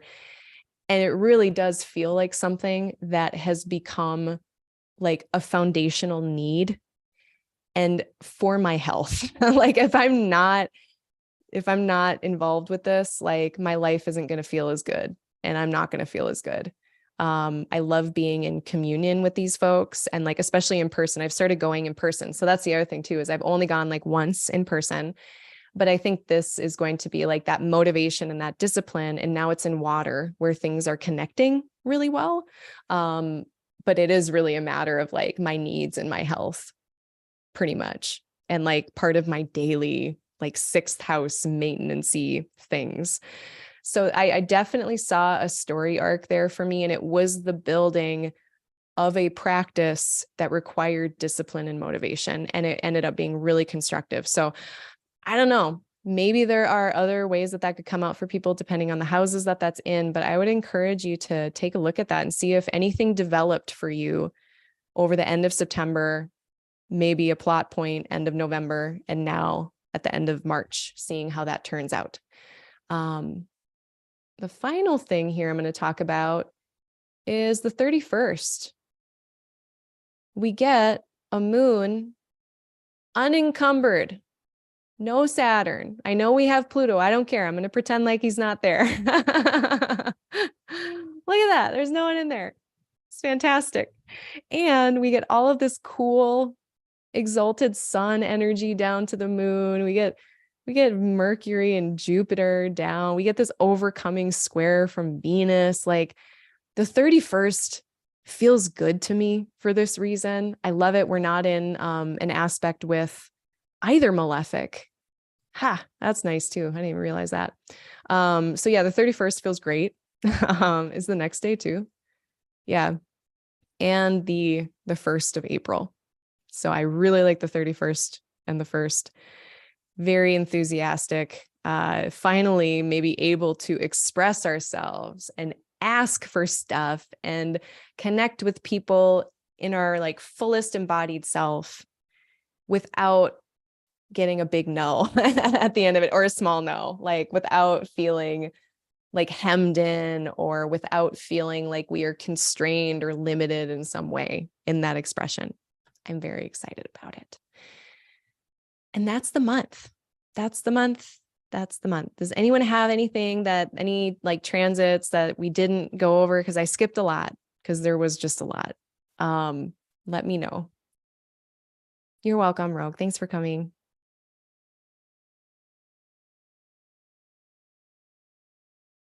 Ooh, Vince, Taurus ACL the last time Mars was in Cancer. And you're going to be in a Mars year this time. Any words of wisdom? I mean, listen to your limits for sure. Cancer are those soft, squishy, mortal limits that we have. And that's why we protect ourselves with a shell and big pincers that can pinch you.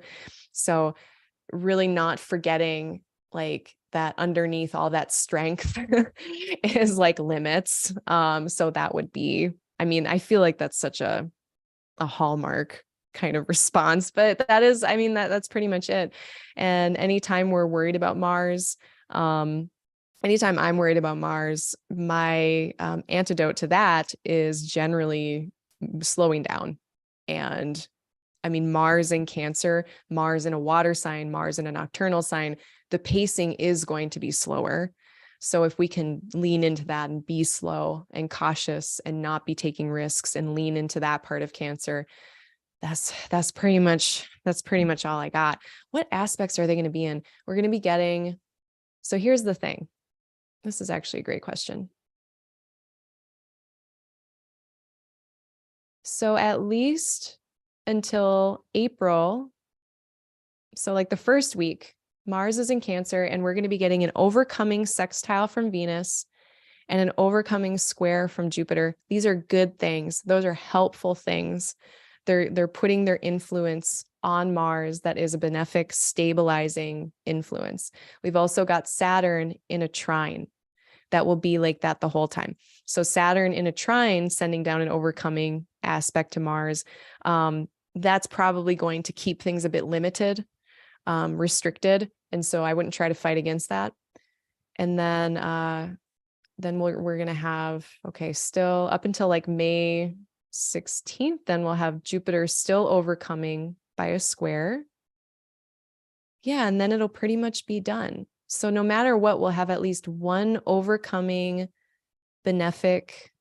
Okay, and then it does turn into a sextile for a minute. We'll have one overcoming benefic influence the whole time. We're going to have Saturn in a trine overcoming the whole time, which keeps things kind of hemmed in. And then even after May 6th, then we get Venus in here as well to maybe help comfort or smooth over or round out some of the edges of Mars being in here. So I think there are quite a few protective influences. I still stand by, leaning into Cancer, maybe not taking as many risks, going slower, but yeah, like there's some protective influences in the sky overcoming Mars, which is good. Yes, Nanda Devi, very valuable resource in my sitting practice. Been dealing a lot with sloth and torpor and just like falling asleep, like I'm trying not to be frustrated with it because that doesn't help. Thank you, Jade. Thanks for coming. Thank you for your ongoing support. All right, everybody. I think that's all we got. Hit the like button if this helped you. Subscribe if you would like to keep up. What do I got going on? Let's do my announcements. Books are always open. Books are still open if you would like a reading. I do those. So I usually, and that reminds me, today, you got lucky because I haven't done it yet. And it's probably still going to be a few hours until I do it, but I'm going to increase my prices on forecast consultations today. I've announced it a handful of times. I did send out a newsletter, so I'm sorry if this is a surprise. I do send out like a transit report along with those consultations. So it's definitely, there's a lot of added value, and they are a little bit more work than birth chart readings. And so I am going to increase the price by $25 at some point today. So get in there quick. Not to, I hate making like a scarcity thing, but I need to like have health insurance, which I don't. And I would really like to afford health insurance. My research is ongoing. If you have a moon or a sun within 15 degrees of a conjunction or within 15 degrees of an opposition, you qualify. And as long as your birth certificate or an official record has your birth time on it, then you qualify for my research of moon under bond. As a technique that tells us if you've got a new moon, it'll tell us something that's hidden or concealed in your life that you do hide or conceal, maybe on purpose. And then the full moon babies, they have something that is shown symbolically that they might do more rebelliously or more in a contrarian type of way. So that is the information that we get out of it. Again, if you have questions, you can look at my website and all the information is up there, but you can also email me if you aren't sure if you qualify. I can always just double check really quick before you book. Other than that, I mean, next office hour, I did change the dates of those. I've been doing it the second Tuesday of every month. That's actually going to be changed to the second Thursday of every month. So the next one is actually going to be on the 9th of March. It's still going to be at the same time at 7 p.m. Central Time. So just instead of Tuesdays, it's Thursdays. So that is a change that's happening. Other than that, I don't think I have anything else going on. Thank you so much for joining me today. I hope you all have a fantastic March. If you have questions from this video, concerns, please put a comment below. If you have any other things you want to ask me about, you can email me. My email is aligninglightastro. It's shortened, aligninglightastro@gmail.com. Otherwise, I hope everyone has a great month, okay? Thank you so much for joining me.